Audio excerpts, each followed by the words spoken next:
বাংলাদেশে কোটা সংস্কারকে কেন্দ্র করে আন্দোলনকে কেন্দ্র করে এখানে জামাত টেরোরিস্ট গ্রুপ এবং আরও যে সমস্ত ইসলামী জঙ্গি গোষ্ঠী এবং বিএনপি জামাত তারেক রহমানের নেতৃত্বে এই আন্দোলনে ঢুকে বাংলাদেশের সম্পদকে নষ্ট করেছে, বাংলাদেশের মানুষকে হত্যা করেছে, ছাত্রছাত্রীদেরকে হত্যা করেছে।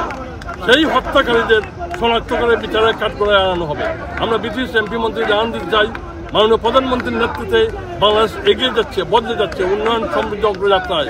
বাংলাদেশ বিশ্বের একটি রোল মডেল, সেই রোল মডেলের বিরোধিতা করার জন্য, সেই রোল মডেলের ক্ষতিগ্রস্ত করার জন্য, বাধাগ্রস্ত করার জন্য এই জঙ্গি হামলা, এই হত্যা, এই সন্ত্রাস, আমরা তার প্রতিবাদ জানাতে চাই। পাশাপাশি আমরা এমপি মন্ত্রীদের এবং লর্ড সাহেবদের আমরা আশ্বস্ত করতে চাই, বাংলাদেশের মানুষ, প্রবাসী বাঙালিরা, বিশেষ করে যুক্তরাজ্যের প্রবাসী বাঙালিরা মাননীয় প্রধানমন্ত্রীর নেতৃত্বে একটি অসাম্প্রদায়িক বাংলাদেশ, একটি সেকুলার বাংলাদেশ, একটি ডেমোক্রেটিক বাংলাদেশ, একটি আধুনিক সমৃদ্ধ উন্নত বাংলাদেশ আমরা গঠন করতে চাই।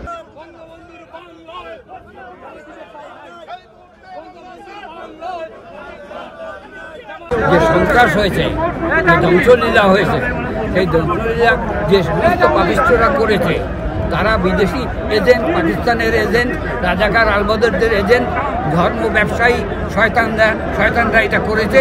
এইটা বিশ্ববাসীকে জানানোর জন্য ব্রিটিশ পার্লামেন্টের মেম্বারদের মাধ্যমে সারা বিশ্বে ছড়িয়ে দেওয়ার জন্য যে এদের হাত থেকে বাংলাদেশকে রক্ষা করার দায়িত্ব তাদেরও আছে, কারণ তারা এই দেশের সৃষ্টিতে আমাদের সবসময় সহযোগিতা করেছে। তাদেরকে সেই কথাটা বলার জন্য এখানে এসেছে। জননেত্রী শেখ হাসিনা বিভিন্নত্র পরিশ্রম করে প্রতিটি গরিব মানুষের, প্রতিটি ভাগ্যহত মানুষের জীবনে উন্নতি নিয়ে এসেছেন। সেইটার সাথে সম্পৃক্ত থেকে আমরা বাংলাদেশের উন্নতি শেখ হাসিনার নেতৃত্বে চাচ্ছি। Bangladesh is a legally elected state. Yes. They Thank you.